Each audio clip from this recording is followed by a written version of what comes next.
everybody, this is Brandon from Sparksmith. Today we're going to go over how to install our new animated 7-inch external halo rings on this JK Wrangler. We'll also give you some tips on how to install it on the new JL Wranglers. So we'll just unbox it real quick. We've got some instructions. We've got it's come with a 2-channel controller. So your 2 output channels, the power input, and your input for turn and brake signals. Obviously for this application you're only going to use the 2 turn signal wires if you want to have that functionality. Then you've got the on-off switch and of course the 2 halos. The box does also come with some quick tap connectors, some extension wire,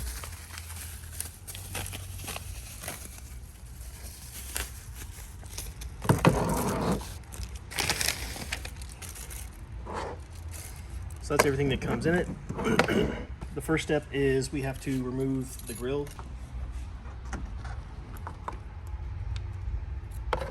Use a flathead screwdriver or whatever you got laying around, something slim, to get in there and pop these guys up.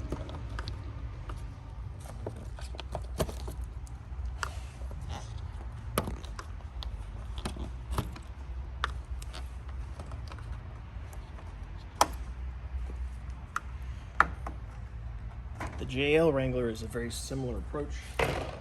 Just a couple of pop tabs, and you pull the grill forward, and there are some snaps at the bottom that as you rotate the grill forward, they pop out. So on the JKs, make sure you either unplug or just remove, whichever's easier.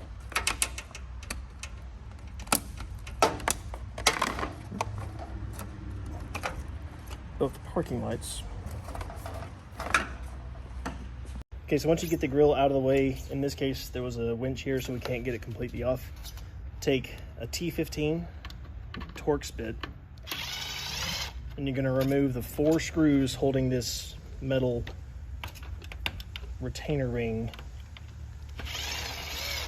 to the Jeep.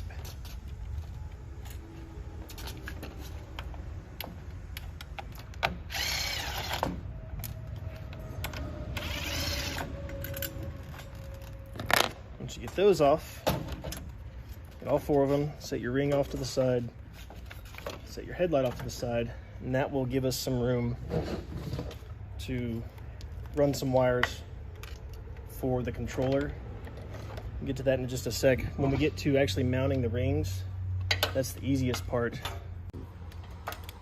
When you go to reinstall the headlight, the external halo will line up with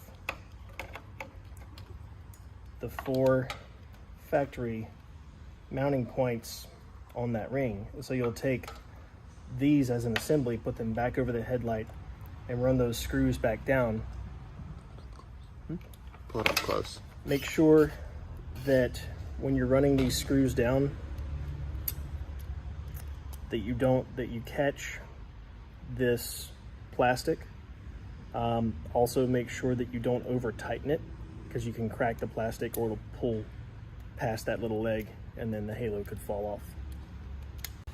All right, starting with the wiring of this, we're actually going to use a fuse tap and get key on power from the underhood fuse box. So if you look at this 20 amp fuse kind of on the inboard side towards the back edge, that is fuse number M6. So you can look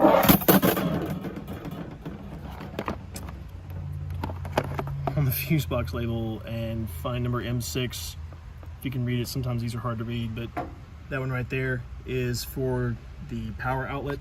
That only has power when you turn the key on. So if you want battery power, so it's on any time, you can always pick another one of these fuses. Most of the other ones under here have battery power full time. But if you pull that fuse out, install that fuse into the bottom unoccupied slot of the fuse tap, and then put that back into the location where the fuse originally was, Now this wire will only have power anytime the key's on. We can use that to power all these accessory lights, such as the external halos that we're putting on. If you need this fuse tap, you can find it on our website. Just search for fuse taps or shoot us an email and we're happy to help you out finding that. So we'll run power, we'll run a ground to either directly to the battery cable ground or to one of the factory grounds that's over here on the side. And that will provide power to your switch assembly that will then go into this barrel plug that goes into the controller. So then once we have battery power, once we get all that run, I'll clean off a spot, we'll mount the controller probably right here on top of the fuse box, and then all that's left is routing the wires for the halos and routing power for the turn signals. So we'll get to that. Okay, so in this particular application, she has some other aftermarket lights that also need switched power. The harness that comes with this has a good amount of wire, and you can go straight to the battery if you really want to. I don't recommend that because you should always have a fuse in the power supply for any aftermarket accessories. So for this one, we're actually going to cut this red wire to the length that we need, which will be about yay much.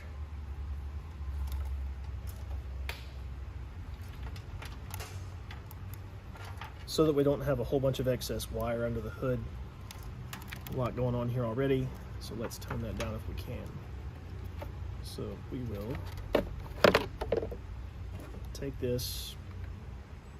There's our trusty tool here to cut it, strip it, and twist it in. So I'm taking all three wires, twisting them together. You take, we like to use these red heat shrink butt connectors. So after we crimp it on there, we'll use a heat gun. You can use a lighter or something like that. And that will seal up the ends of this and create a weatherproof seal. So give it a nice tight crimp. Twist the wires on the fuse tap. And that goes on the other side. Give that a nice tight crimp. And then we'll come back, install the 10 amp fuse and heat shrink this connector. And that'll give us our switched power for these accessory lights, including these external halos. The ground wire, I'll probably shorten this and just for the sake of this installation, but you can just use this ring terminal and go to any good factory ground. There's plenty to choose from under here because Jeep will give you a fair amount of grounding points if you can access this one on the side of the fender here. Use a 10mm socket or a 10mm ratchet and use that guy. For those who would be looking for a factory ground, how would you best describe a factory ground? So if you want to locate a factory ground, typically you'll look for something like these two studs that are on the inside of the fender well. And you'll see like just a bolt sticking out of the bodywork that has some wires bolted to it. That is going to be one of your factory grounds. You don't necessarily need a tool like this to find it. Just some common sense to look for wires that look like they're bolted directly to the body of the car. And if you were to unbolt that, you would find that they have, each of the wires has a ring terminal that looks like this. That's what I'm going to use on this black wire just to shorten it up so we don't have too much extra wire under the hood here. So I'll cut this, strip it, and crimp that on there. I like the connection we made for the power. We'll just heat shrink that down so it'll give it a nice watertight connection to help prevent corrosion.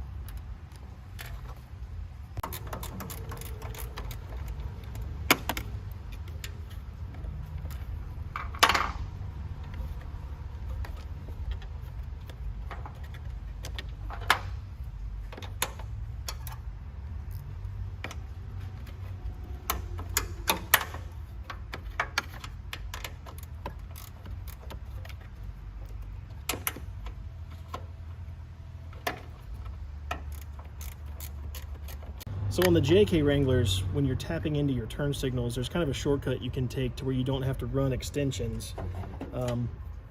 this whole fuse box will pop out. It's got 4 little tabs.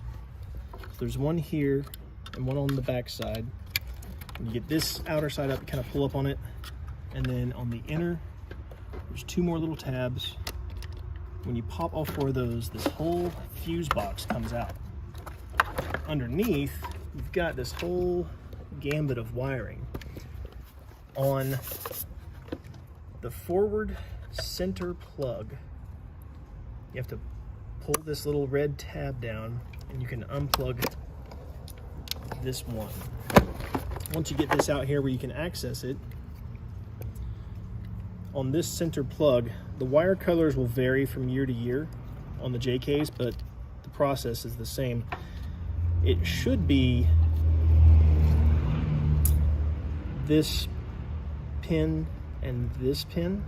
All you're going to do is look at the color of the turn signal wire at your factory turn signal plug and match it to the color of wire that's at this plug, and that will be your turn signal wire. So instead of having to run an extension and route it down through the rest of the Jeep, we're going to just strip away and splice into it right here, so we'll save ourselves a little bit of time. Okay, so when you're shrinking these up, we use a heat gun. You can use like a lighter or a butane torch or something like that, but if you watch it, zoom in just a little bit, you'll watch the material shrink up and become kind of clear, see-through, and that's when you know that you've hit it enough. Don't put too much heat on it or you'll start to burn the wire around it.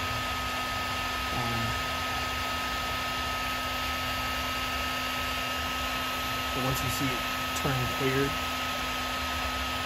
that's when you know that you've activated the adhesive material that's inside there. So one other thing, if you're going to be adding a fuse tap or 2 into your fuse box, the lid fits fairly tight. There's actually a little rubber seal here. Fits fairly tight around this lip of the fuse box. So if you're going to run wires out, you can either run them over this way, kind of where the main stud is. You'll still need to, wherever you run them out, you'll need to cut a relief to let the wires come out. So you can just use a pair of side cutters and clip away that plastic so that the wires can go out with it. If you don't, the wires are going to get pinched by this fuse box cover, and that could cause some problems down the road. So just one thing to think about.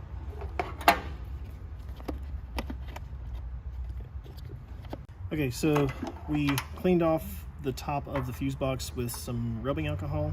The 3M strips come pre-installed on the back of the controller, so you just peel that red protective layer off and you'll stick this thing down. Again, we're putting it on top of the fuse box cover. You can mount this pretty much wherever you want, as long as it's not near anything that moves or near anything that gets hot. Those are the 2 biggest things to look out for. The controller itself is weatherproof. So I'm just going to smash it right there. Give it a quick squeeze. Same thing with the on-off switch. Now, like I said, this one is wired so that it only comes on with key-on power. But if you needed to turn it off for some reason, or if you wanted it to come from battery power and access it, you know, if you wanted to manually open the hood and turn them on or off or something, you can take this and do the same thing, peel this off and just stick it at wherever's convenient. For the power source, this DC barrel plug, and I've talked about this in other videos, but I always like to use a little bit of dielectric grease to fill into any of your electrical connections that are going to be exposed to weather. So just a little bit will go a long way in there to keep moisture and dirt and debris out and prevent corrosion down the road. So we've got the controller mounted, we'll get the switch mounted, then all that's left is to route the wires for the 2 halos and get the halos mounted, so we'll do that next. Okay, just a quick recap. We've got up here, the controller has been installed on top of the fuse box. We tapped into key on power from this 20 amp fuse right up here. we attached it to a body ground, which is right here on the side of the fender, and that all ran to the barrel connector that plugs into the controller. We mounted the on-off switch, and we ran the extensions for the left and the right. All of these were filled with dielectric grease. Channel 3 is for your left or driver's side headlight, and channel 4 is for your passenger side headlight. And so you'll run each of those, and if you mix that part up, it's no big deal. Just, you'll come back here and switch them. You'll run each of those down, and like I said before, run them outside the headlight bucket, and run the other one securely over to here. You want to double check all this stuff before you put the grill back together in case you missed something. You go and turn the key on, which I've already done here, to make sure they turn on in white, which they'll do by default, and then hit your turn signal and make sure that you've got them plugged in correctly and that they turn on amber with your turn signal. And again, with the right side, that one's flashing as well. So it looks like everything's set. All we got to do is sync the phone to the controller and come up with a couple of animations. Last thing I'm going to do here for the physical installation is just put this grill back together exactly the same way it came apart.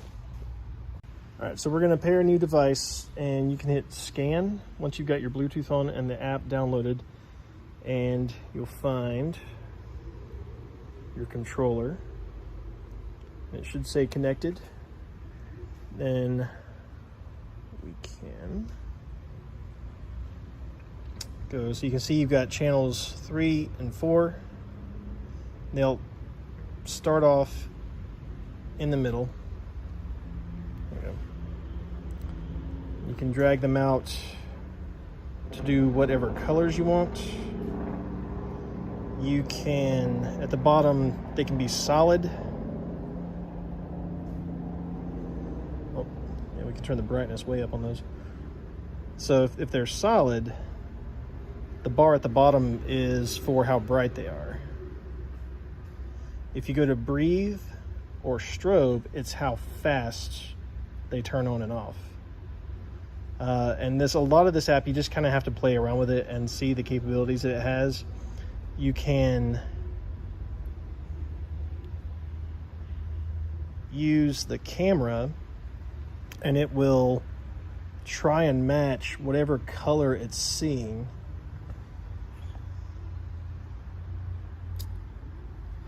You can, of course, use the color wheel.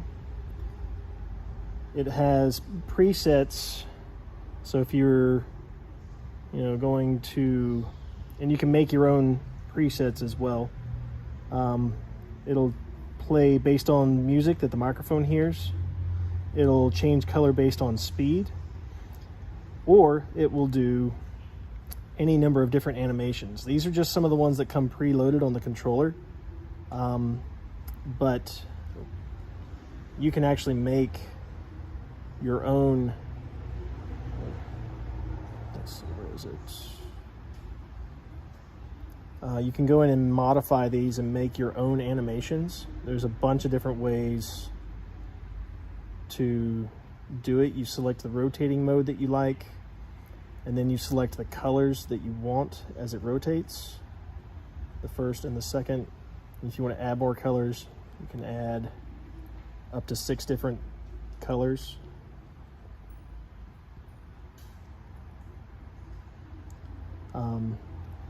So there's a bunch of different options with this.